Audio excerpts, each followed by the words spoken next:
During this spooky time of the year, I always return to one of my favorite series of games, Resident Evil. This time though, I thought I would try out one of the lesser loved entries in the series, Resident Evil Survivor, for PlayStation 1.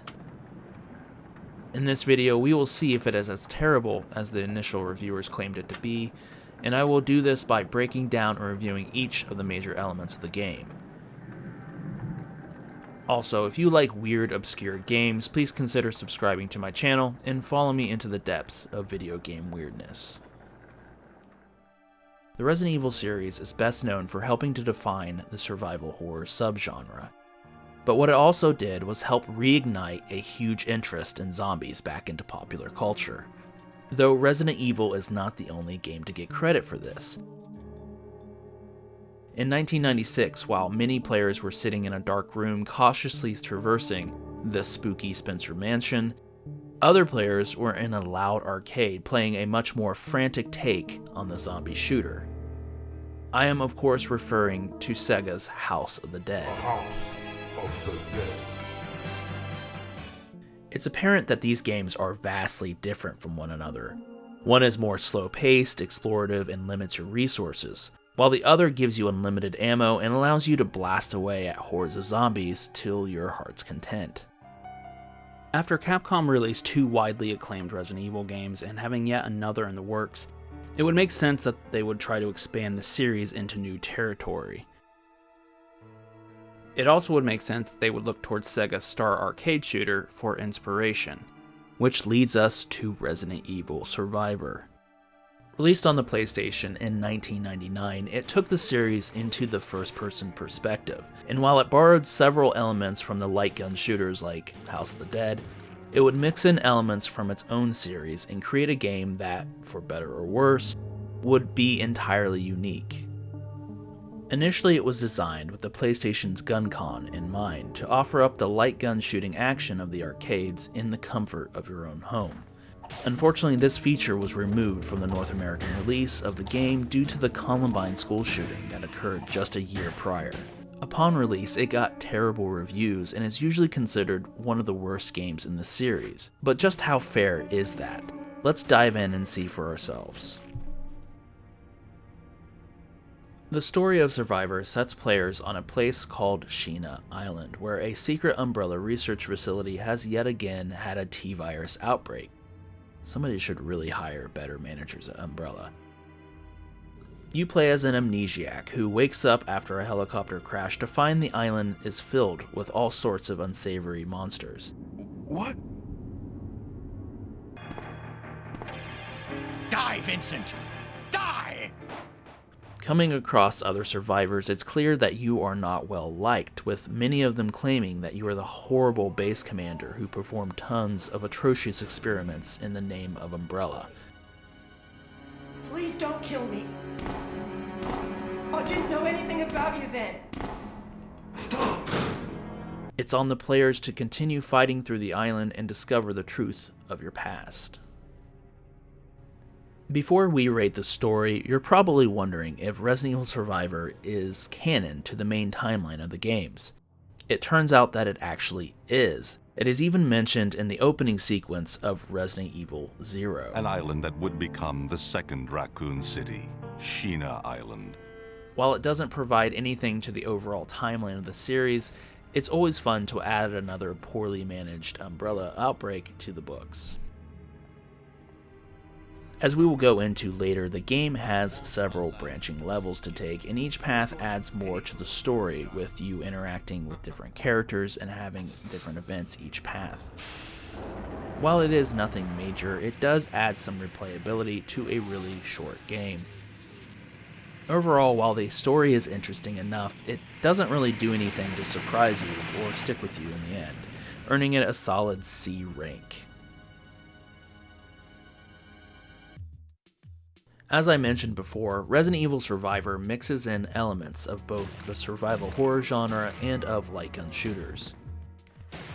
You'll play the game entirely from the first-person perspective, but you won't be stuck on a track like you are in House of the Dead. Instead, you'll be able to take your time and explore the environments at your leisure. When it's time to fight some monsters, you'll press a button to then bring up a reticle and fire away. As with most light gun shooters, your primary handgun has infinite ammo, but other more powerful weapons will have limited ammo tucked in throughout the levels. Most of the grotesque monsters from the original games make an appearance here, adding some spice to the rather simple shooting gameplay. You'll fight giant spiders, hunters, and of course, good old Mr. X. The game does add some variants of these creatures, as well as an interesting new one called Cleaners, a SWAT team-like ape creature that lets out a terrible scream when they die.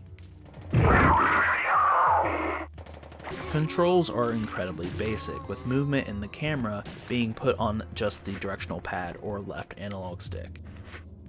While this isn't all that bad at first, you don't have the ability to look down or up unless an enemy makes you do so. This gets especially frustrating during times when you're fighting smaller enemies or ones that are attacking from high spots, forcing you to have to pull back until your camera decides to auto-lock on the creature. Another confusing aspect of the game's controls is that there doesn't seem to be any kind of reload function or even a strafe ability, which you would feel like is kind of a no-brainer for this sort of game. Overall, while the controls are simple enough that anybody can pick up and play, they are rather clunky, which adds to the overall sluggishness of the game. While there are some classic Resident Evil staples here, such as combining and using herbs to heal, and of course the tried and true loading screen animations, a lot of the gameplay aspects were left behind. With level design being much more linear, exploration is not as involved as the other games in this series. There are no sort of puzzles to block your progress, so the only goal when exploring is to read some files and to find the one key or item that will move you to the next area. With special items taking a backseat in the game, so too was managing your inventory. You'll be able to keep all the health items, weapons, and ammo you find on your person without the need of a storage chest. While the level design may be linear, what is nice is that there are several branching pathways you can take, each with its own set of unique environments, monsters, and events that happen. This is nice because Resident Evil Survivor is dreadfully short, with a single playthrough clocking in under 2 hours. This adds some reasons to go back through and replay it, allowing you to bring along all the equipment you have found on other playthroughs. The most frustrating aspect of all of this is that for some absurd reason, you can't save your progress at all. Meaning if you want to finish the game, you must plan to beat it all in one sitting. If you quit out and burn through all your continues, any items and weapons you find can be saved and used on your next playthrough. While that feature is nice, and the fact that this is a short game doesn't detract from how annoying not being able to save is. Overall, while Resident Evil Survivor attempts to combine elements of both the survival horror and light gun shooter genres, it ultimately misses the point of both. Survival horror games are designed to keep you on edge by making you feel less in control, by limiting your resources and having to balance fight or flight. Light gun shooters, on the other hand, are fun because they require fast-paced reaction at all times. Resident Evil Survivor cuts out both of these elements and makes it feel like you're never really in danger. Being a major fan of the Resident Evil games, I did find enjoyment in getting to explore the different areas of the game, as well as fighting classic monsters from the series. Ultimately, the gameplay feels much more of a novelty than something all that engaging, earning its gameplay a C- rank.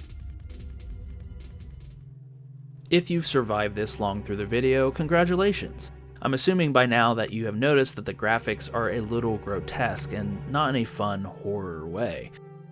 Yes, even at the time of release, one of the major criticisms was how bad the game looked, especially being so close to the end of the PS1 lifecycle. Whereas the pre-rendered environments helped the original Resident Evil games age a bit better, the use of full 3D graphics throughout the levels have aged the game much more like vinegar. With the game having different branching pathways, I think they did a good job of offering distinctive environments for each of your choices.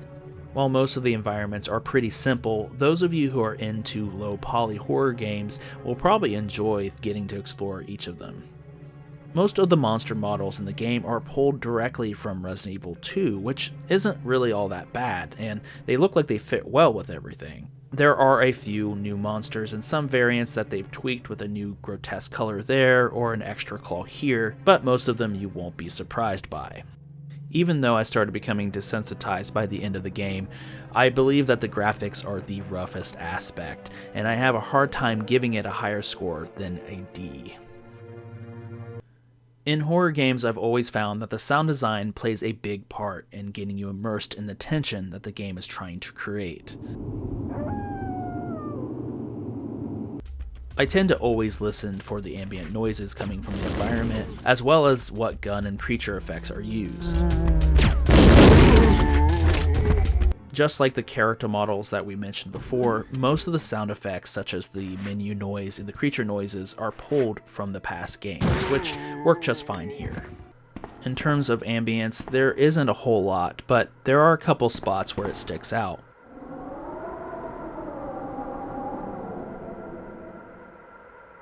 I mostly wished for more environmental sound to help add to the spooky vibe, but this is balanced out with the game's music.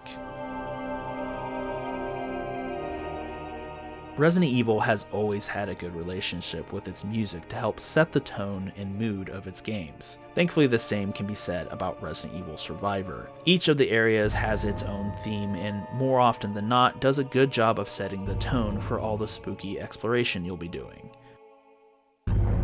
During the more intense fight scenes, the music also ramps up to match.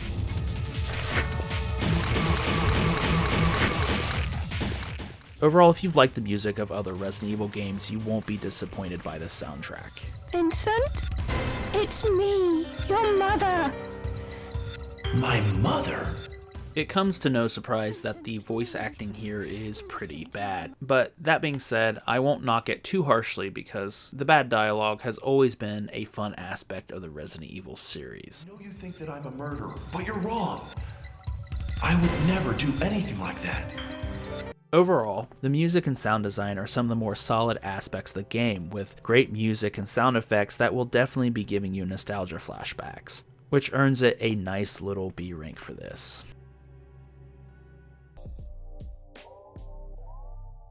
Resident Evil Survivor is a weird game for me. There are a lot of aspects that are clearly lacking. The graphics are really rough, its gameplay is pretty mundane and uninspired, and not having a save function is very annoying. But for some reason, I find some sort of enjoyment here. Maybe it's the nostalgia of the classic Resident Evil vibes shining through, or maybe just the weird combination of gameplay elements of an early video game experiment. Regardless, Resident Evil Survivor isn't a great game, and while I think the initial reviews were a little too harsh, I don't believe it will appeal to most people. Though if you're really into the Resident Evil series, especially the original games, you may find some novelty in playing Survivor. With all the elements reviewed, I'm going to have to give it a C- rank. And in my next video, I will return to the Gun Survivor series and look at Resident Evil Dead Aim, released in 2003 for the PlayStation 2. Thank you for watching, and please consider liking this video and subscribing to my channel for more retro game content. Take care, everyone.